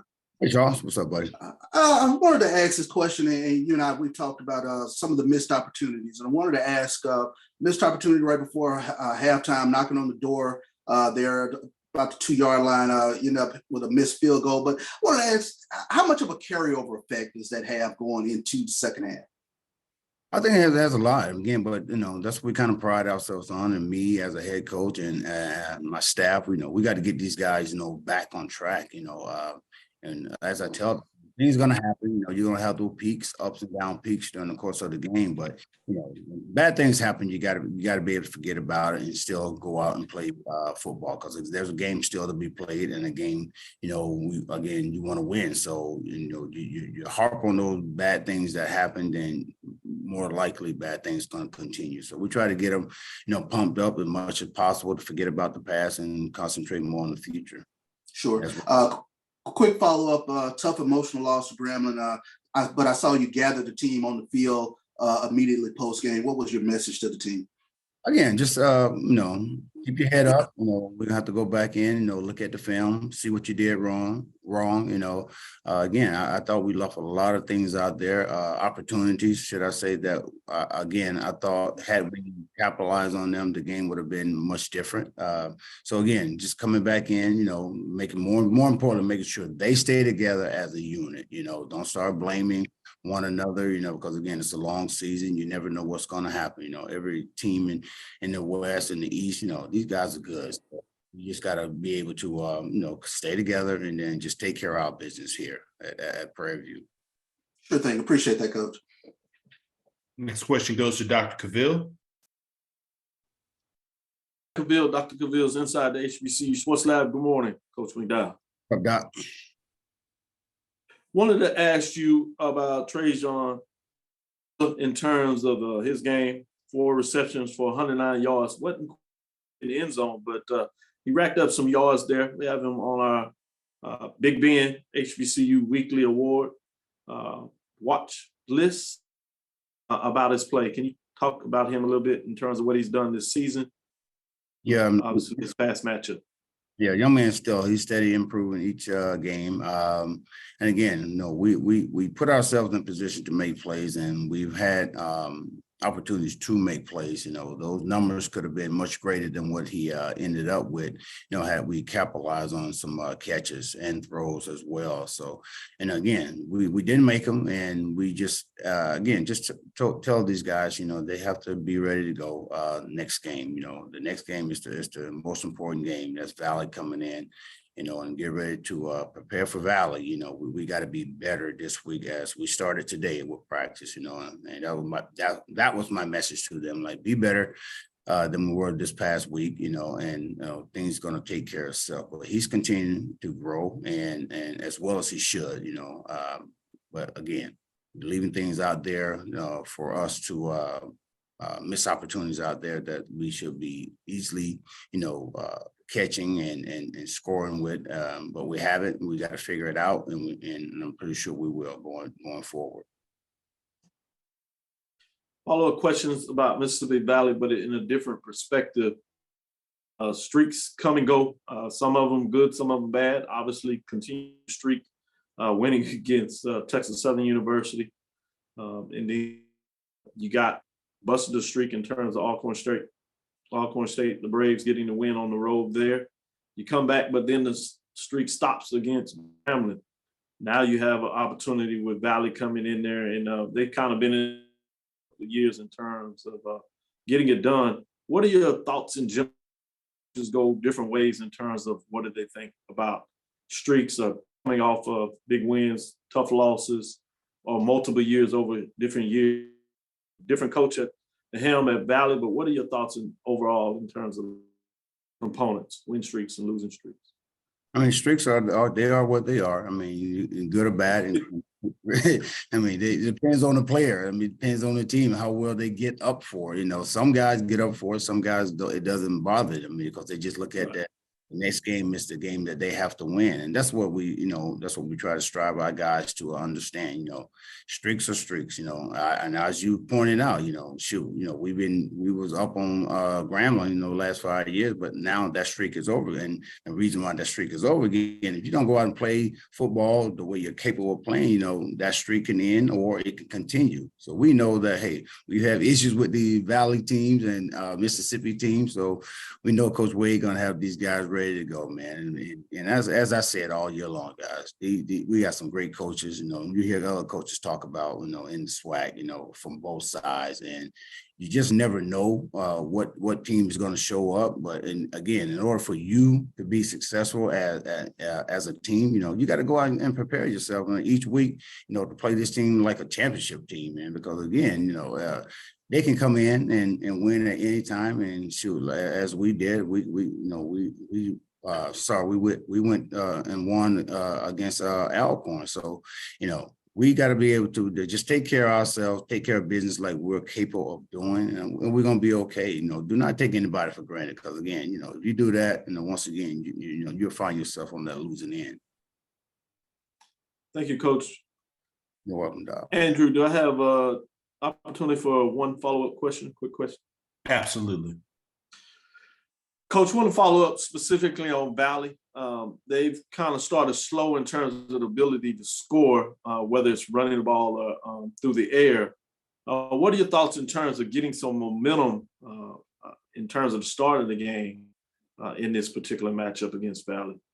Momentum is everything. I mean, shoot, that's what a lot of guys strive off of. Again, once you get the momentum up, hopefully you will continue to, strive to get that momentum going even further, and during the course of the game, and help you get points, stops, and create an atmosphere to where, in their mind that, they're going to win this game no matter what, as long as they, continue to play 4 quarters of football. And again, you're going to have those peaks, throughout the course of the game, and the team that, operates best, through those tunnels, through those channels, and do what they're supposed to do is going to win the game. Valley's no different. Alcorn's no different. Fram's no different. Prairie View's no different. Every team that goes out there and play against one another, they have, they want to do their very best to win the game. So again, just going forward, they just got to be able to concentrate, make plays that they're supposed to make, those opportunities, and again, we've been in games where we had, from week 1 to week 5, opportunities that we missed that would, solidify a win, or in some cases, have more points on the board than that we ended up with. But again, it's about those guys getting ready to go out week after week, and play the team that's coming up, play them better than they played the team last week, prepare themselves better than they prepared last week in order for us to win this game. Thank you, Coach. Good luck this weekend. I look forward to the matchup. Thanks, Doc. Last question goes to Kyle Mosley. Hey, Coach, how you doing, sir? What up, Mo? All right. I may have missed this part, but what was your message to your team after the loss? Again, just stay together. We played a good game. We played a good team. They just played 4 quarters of football better than we did. They brought it to us at the end. We didn't. So, again, my main point was to them was, again, just stay together. The season is not over with. Again, we lost that game. Game that, again, I thought we would have capitalized on some plays. It would have been a much different game. Not saying we would have won it, but again, I thought the score would have been much better than what it showed. So again, my point to them always, through these peaks and valleys, which we're going to have in football, stay together as a team. And if we continue to do that, we're going to be okay. And they've been doing that. They showed it against Texas Southern. They showed it against Alcorn. Unfortunately, the outcome wasn't what we wanted in last week. But again, long season, so they got to stay together. They got to get back, ready to go, prepare themselves, get ready for a good team coming in. Thank you, Coach. Thank you. Coach McDowell, as always, we sincerely appreciate your time. Look forward to speaking to you again next week. Thank you, gentlemen. Yes, sir. Thank you.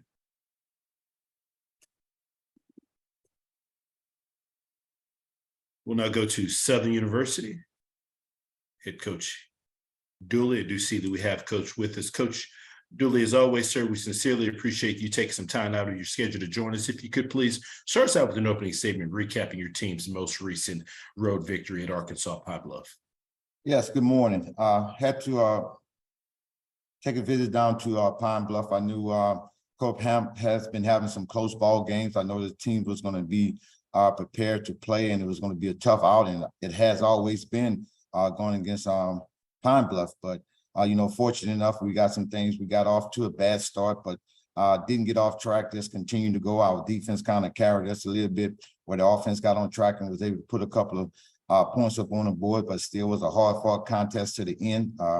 I commend my guys on just staying the course and understanding what a 60-minute ball game. Have we played it yet? Not quite yet, but when you talk about the conference, you're going to have to compete for 60 minutes, and we understand that. Fortunate enough, we made more plays than what they did and came out with the victory.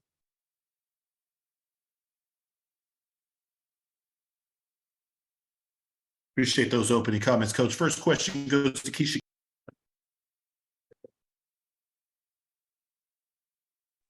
Hey, Coach. Good afternoon. How are you? I'm doing well. Good morning. I'm sorry, it's afternoon. I'm in Atlanta, so it's afternoon on my side. Yes. So, Coach, okay, so you talked about playing a complete ball game, talk about 60 minutes. Coming up this week, you have a tough opponent in FAMU, and we know how the atmosphere is in Bragg Stadium. What do you think the players are thinking, or what is the atmosphere going to be like on the Bluff, and how are you preparing to make sure you execute all 60 minutes to win that game? Well, I tell you what, I do know it's going to be a great game day atmosphere. There's no question about it. I witnessed both ways on the same sideline and on the opposite sideline. So I know that Jaguar Nation will be out here looking for a good opponent to come in. When things take place like that, a team coming in that's playing at a high level right there, the fans want to come and see a good football game. Now, it's just up to us to go out and do the things that Southern University can do. And I think we just got to continue to execute at a high level. When I look at the team, I gauge the team in a different way. I do understand comments and concerns, but as we prepared, we're preparing our team for a hard-fought contest, and we're ready for to go 60 minutes, and we're going to always accept the challenge. All right, and follow-up question, Coach, are there any things that you have looked at in FAMU that concerns you in their team? Yeah, their football team. They got a good football team. No, but they're playing some good football right now. When you take a look at it, it's kind of, it's just so strange. The teams are almost identical when you talk about they got a strong defense, but I do know that the offense is very, very explosive. Just got to tweak some things here and there, and Coach Simmons will have those guys going. You know, as he mentioned earlier, I mean, Coach Simmons and I don't want to put no age on it, but we've been going against each other for a long time. And it's just friendly competition, and we love to compete at a high level. And at the end of the day, we know both teams will be prepared to play. Thanks. Good luck, Coach. Thanks. Next question goes to Perry Daniels. Congratulations, Coach, on the victory in Arkansas. Thank you. And your offense almost compiled 500 yards of total offense in Arkansas. Talk about what the difference was between that game and other games this season. Well, you know, I always equate things to a lot of times, you know, Jesus took 7 days, but, you know, some people want us to do it in one game. So as the game continued to go on, we just continue to create that chemistry. The world wasn't built in 7 days, so we understand that. We understand what we have to do to get better. Our goal is to get better each day to get 1 day better. And I think that's what the team is doing. Are we there yet? And I can tell you, in my eyes, it's going to be real tough to get there. But we are working. We're on the right road to becoming a complete football team. And we just got to continue to build that chemistry and gel together as a team and continue to fight and play hard. And you spoke about the familiarity with Coach Simmons. What's one thing schematically that you can expect from a Coach Simmons coached football team? Well, they're going to be disciplined, and they're going to be well coached and fundamentally sound. You know, you look at some things take place, and you know, this here could take place or that can take place, but I think they're going to be fundamentally sound. He's a good football coach, and it shows with his record and the teams that he have had in the past. So we understand that it's not about the scheme of being trying to scheme the one. It's just about being prepared and playing for 60 minutes, and you just got to be able to make one more play than they make to have the right results that you're looking for. Thank you, Coach. Good luck Saturday. Thank you. Next question goes to Dr. Cavill. Kenyatta Cavill, Dr. Cavill's inside the HBCU Sports Lab. Good morning, Coach Dooley. Good morning, Doc. Had a great deal of success on both sides of the ball against Pine Bluff, pitching a shutout by your defense. Offense got going. Was able to get the balance between throwing the ball and running the ball. Talk a little about what went on during the bye week to kind of get things moving in this direction. Well, you know, just as I said, when we had that open date, it was to work on Southern University. It's never about another opponent, although we got a lot of great opponents that we're going to face. It's about fixing the things, and I like to say scratch where it itched for us. We had to scratch some places where it was itching at to get us to become a better football team. Have we completed all that whole project? Not yet. We're still working. It's a work in progress. But the guys, I commend the guys on having the mindset and the attitude of what needed to be done and just going out and getting the job done. I know about scratching where it is. As a son, I told him you better grab a bottle of lotion. With that being said, Coach, get into this big matchup what everybody really wants to talk about. This top 10 matchup. This is the reason why we cover the games in a lot of ways. This is why I'm sure you coach, why the players two perennial programs, national conference race, divisions come together, both teams leading in divisions, undefeated in play. What all that means, we're going to hype it up. How do you keep your team level in terms of focusing on what's important, which is the game plan to get it done, besides what we're going to talk about week and why people should watch this game? You know, and it's kind of hard when you talk about this day and time right now. You know, social media, where that is the media outlet right there. You know, just fortunate, right. I'm not one of those guys that I don't know what goes on social media. Someone have to tell me. But you know, just the mindset of letting these guys know. You know, I talk to those guys and every outsiders when they hear me say win. I'm not talking about win. I just want the acronym of win. What's important now? What's important right now? Us getting ready on this Monday. What we have to do this Monday right here, just continuing our daily thing. It's not a big game, but it's only a big game for us because it's the next game. And we got to approach it that way right there. We know that we got a good football team coming in here. Anybody that we play within this conference, I feel is a good football team. So our mindset is to stay focused, understand the tasks that are at hand right now for us, And that's just to get better each time we get out on that football field, to take care of what we can take care of and control what we can control. And that's what's important now, getting ready for a great family football team that's going to come in here. Coach, don't worry about the social media. We'll handle it. You know, we'll get out there and we'll start talking about whoever wins this game may be hosting the championship. Don't worry about that. Let us do our thing. Yes, sir. Take care, Coach. Appreciate Forward it. to the matchup. Good luck this week. Yes, sir. Thanks. Last question goes to Henry Pugh. Good morning, Coach Dooley. How you doing? Good morning. How are you? All right. Congratulations on this past weekend. I want to focus on the offensive side. You in the summer added Gary Quarles from Alabama A&M, and it looks like he had a pretty big day. Can you tell us what he's added to your running back room that was already loaded? Right. Well, you know, when you have a pretty good room, and to add someone else, that guy has to be able to play. In your mind, has to be special. Bring something, a different ingredient to the room.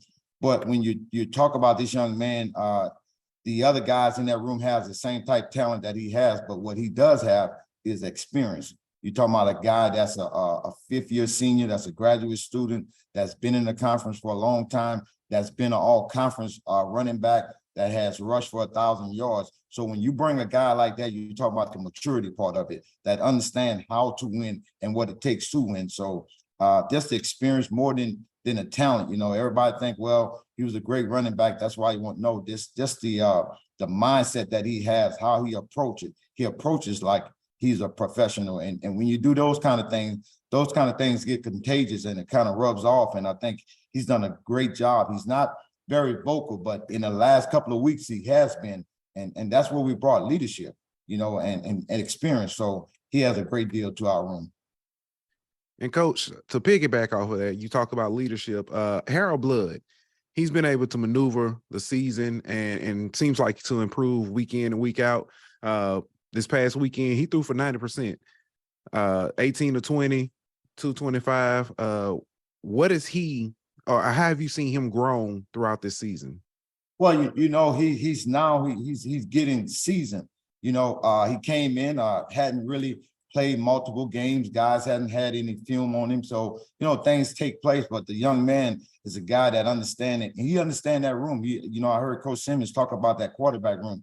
It can get very, very brutal at times, but you got to be tough. You got to have tough skin. I'm another one. I tell everybody, they talked about Jesus. Who am I? So it doesn't bother me. So we just continue to go. I think he's strong-minded. He understands what it takes. He understands that position. And then you have a great coach when you talk about a Willie Totten. That, I mean, how can you not mention his name when you talk about the quarterback room? So we got someone that's mentoring him, doing a great job with him. And the young man just continue to grow because he's seeking that knowledge. He's like a sponge. He want to take that knowledge in, and then he's just a student of the game. Thank you, Coach. Thank you. Coach Dooley, as always, we appreciate your time. Look forward to speaking to you again next week. Thank you, guys. Yes, sir. Thank you. Now go to Texas Southern. Head Coach McKinney. You see that we have Coach there with us. Coach McKinney, as always, thank you so much, sir, for taking some time to join us. Coach, if you would please start us out with an opening statement recapping your team's big homecoming win over Lincoln. Yeah, big win for us. Got our first win of the season this past weekend on our homecoming versus Lincoln University out of California. Thought our guys played a complete game, although it wasn't a perfect game, but we were a lot more consistent, both offensively, defensively, in the kicking game. Played a lot of people. Got a chance to get some guys on video that we hadn't had an opportunity to put in the game early in the season. So those guys came and played hard and put forth great effort, and we were fortunate enough to come away with the win. Appreciate those opening comments, Coach. First question goes to Dr. Cavill.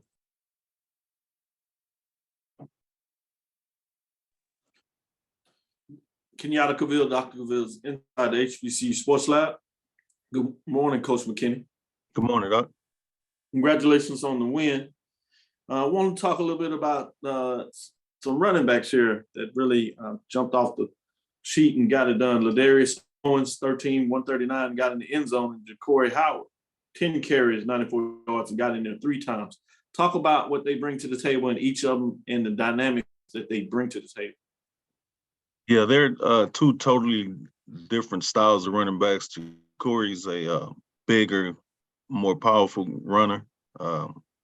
Ladarius is the lightning version of lightning and thunder.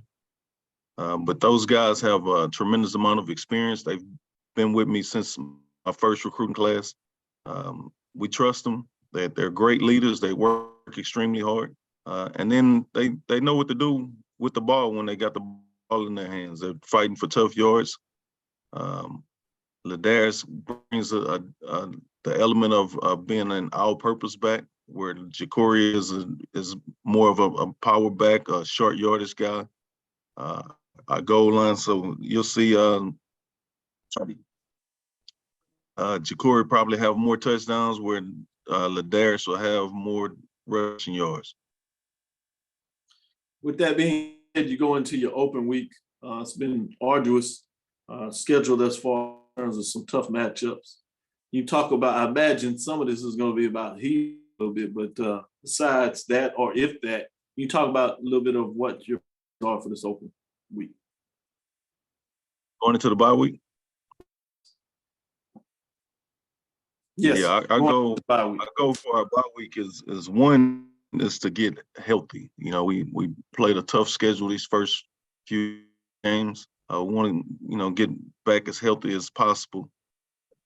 But 2, we need to work on some things. We need to work on us become better tacklers, understanding the scheme a little better, and be able to execute better with what we're trying to do, as opposed to preparing for an opponent. We need to improve TSU football.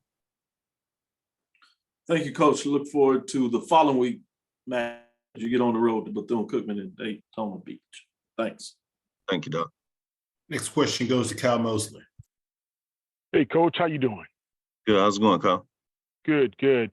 Jace was 14 of 23, and then you have Jordan Davis. He was 2 of 3, and he had a touchdown pass. As far as your quarterbacks are concerned, I know you have an extra week to be able to prepare going into the following game. How do you feel after the announcement with Andrew redshirting? How did they respond, and how do you feel about them going forward? Well, they've responded well. Jace has stepped in for Andrew since week 2, and he's trying to find his way or make the team his, per se.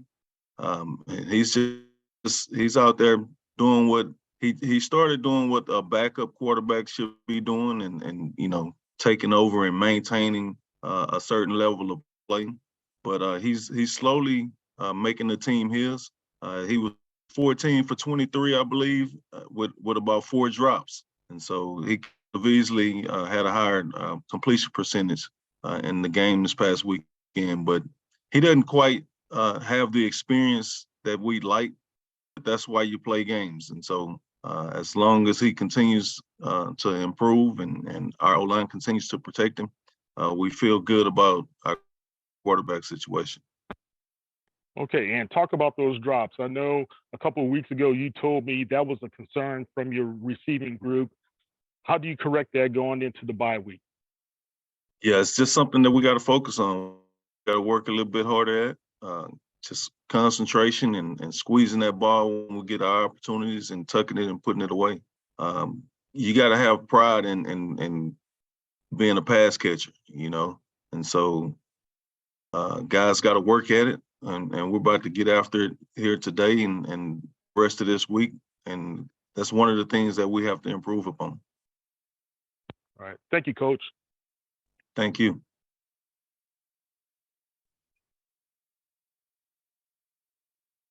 Next question goes to Henry Pugh. Good morning, Coach. How are you doing?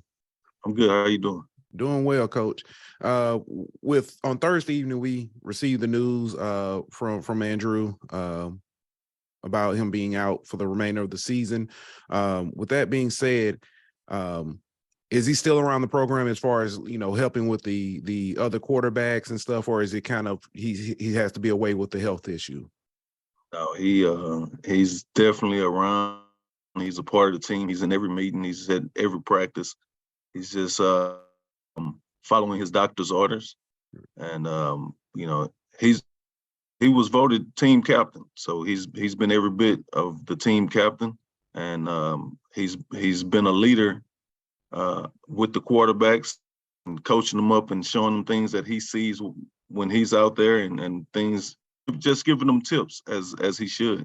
And so, yeah, Andrew's been very much a part of the program. All right. Thank you, Coach. Thank you.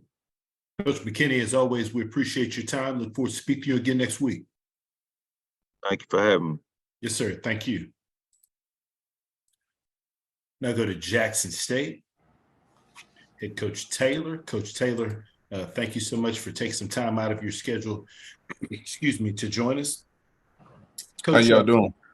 Doing pretty good, Coach. How are you, sir? I'm good. Coach, if you could just start us out with an opening statement. Enjoyed the bye week. We got some good work in those on last week as a program. Going into the weekend, gave the guys a couple of days off to get some rest. So we in a good spot right now. Looking forward to this week against Alabama A&M, the Gulf Coast Classic. So we back at it. Came in on yesterday and had a solid practice. Just getting guys back on their feet, moving around at a high tempo. So I'm looking forward to this weekend. Appreciate those opening comments, Coach Taylor. First question goes to Charles Bishop. How you doing, Coach?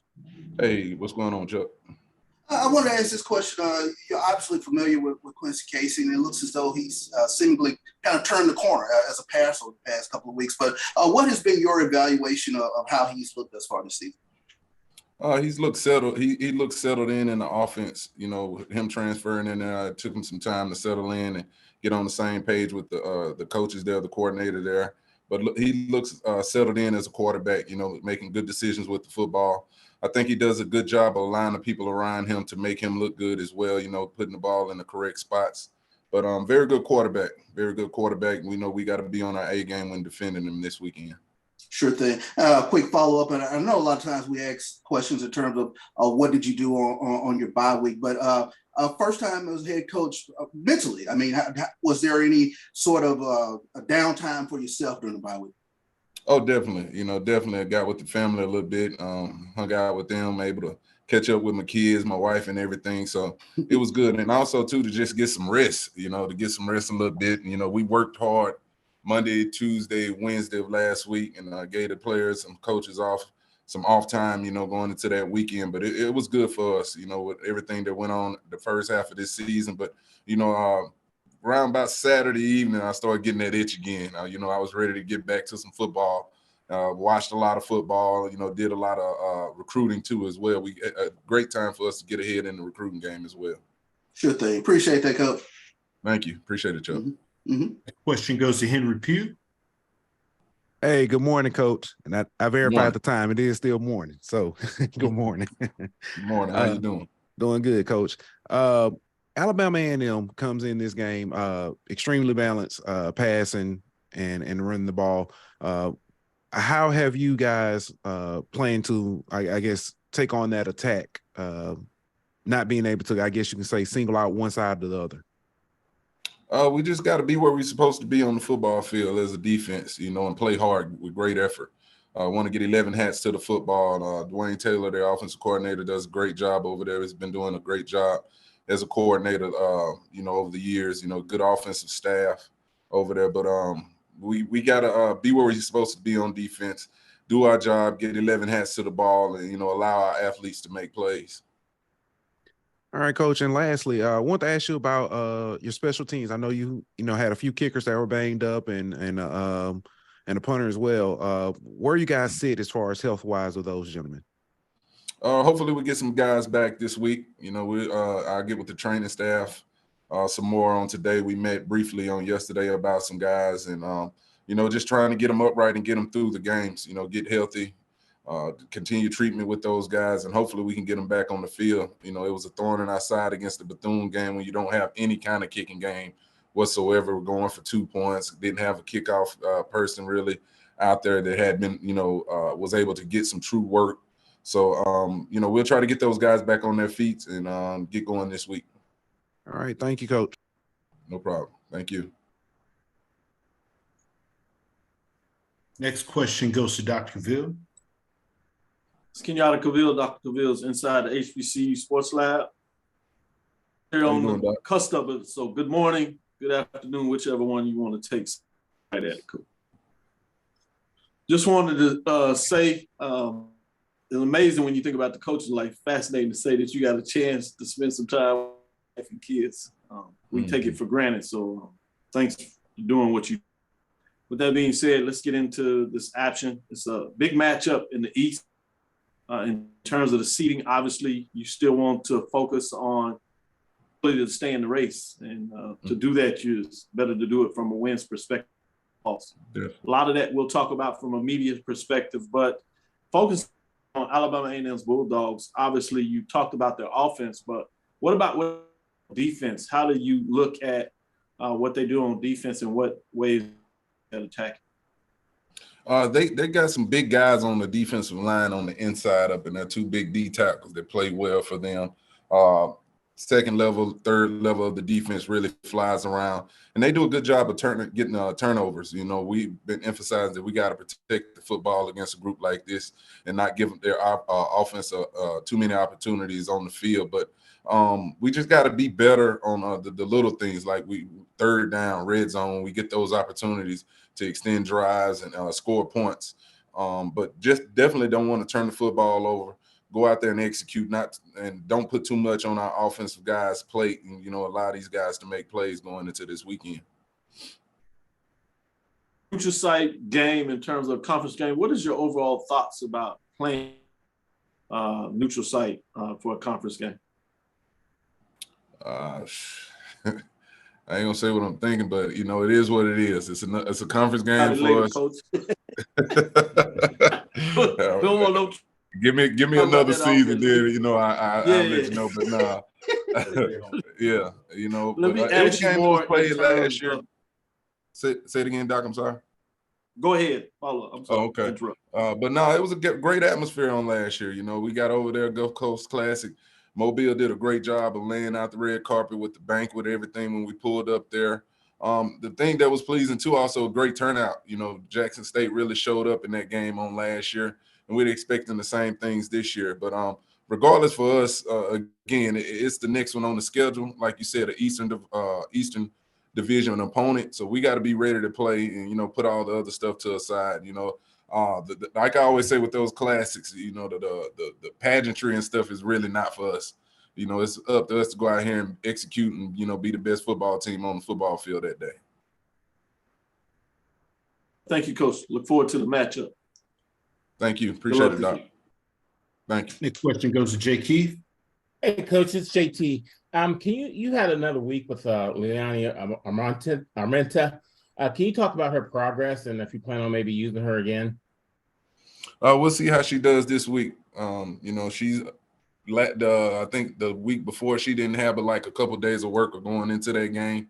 So that's why we didn't really use her that much. I think a lot of people thought it was her kicking throughout the game, but she only had that one opening kickoff, and the rest was a running back kid that we plugged in, to do the rest of it. So we'll see how does this week for us. We'll continue to evaluate her, and if she's good to go, we'll put her out there and see what she can do. Coach, did you realize that follow-up question? Did you realize that you were making history and she made history as the first SWAC, female SWAC kicker and HBCU kicker? I mean, your thoughts on that? Yeah, I did. I did. Like, I'm the type of person, whoever can help us go out here and win football games, I'm going to put that person in the right position to help us. But I kind of figured, there was some history we were making there. But it was a great opportunity for her to come out and, help this football team. And then at the same time, vice versa, we were very proud of her, what she came out and did in that game. Thank you, Coach. Thank you. Next question goes to Kyle Mosley. Hey, Coach, how you doing? I'm good. How are you? Good, good. Talk about your defense and how there have been evolving over the past few weeks and going into a challenge against Alabama A&M? Defense has been playing very good. Coming off of that Texas State game, I really challenged them, pushed the coaches on that side of the football and those players to come out a couple weekends ago and play well at home, and they answered the bell, with turnovers, scoring touchdowns, and, able to generate a safety. So I'm very pleased where we are with the defense. We got getting some bodies back off the injury report too as well. Week in, week out, that's been a plus for us. And now they're able to gel. The guys that started out in training camp, all those guys are out there together as one. We're getting some depth back. So I feel real good where we are defensively right now going forward. Okay. And last question, Irv Mulligan. Again, I just think the world of what he's been doing for your program. Talk about him as well as the other running backs and how they bring balance to the offense. Oh man, they've been doing a spectacular job since game one. You talk about Irv Mulligan. I mean, he runs behind his pads, he runs with violence, and just approaches the game, the right way. You watch him in practice, I mean, it's just like he's playing the game. We have to dial him down a lot of times as well. And then I think what had happened was it got contagious to those other backs. Those other backs seeing him coming out there and working the way he does, running with that violence, catching balls out of the backfield and just not complaining about, reps here or there. He just was doing whatever we asked. And I think it got contagious, and those other guys, really found a way to step up. All right. Thank you, Coach. Good luck. Thank you. Coach Taylor, as always, we sincerely appreciate your time. Look forward to speaking to you again next week. All right. Thank you, guys. Everybody be safe. Thank you. This concludes our SWAC football head coaches media session for Monday, October 2nd. We will get this audio and video recording process. We'll send it out to all of our media participants on this Zoom session and on our distribution list. If you would like to be added, please email a.roberts@swac.org. And we thank you so much for joining. Have a great week. Thank you, Andrew. See you tomorrow. Thank you. Appreciate it.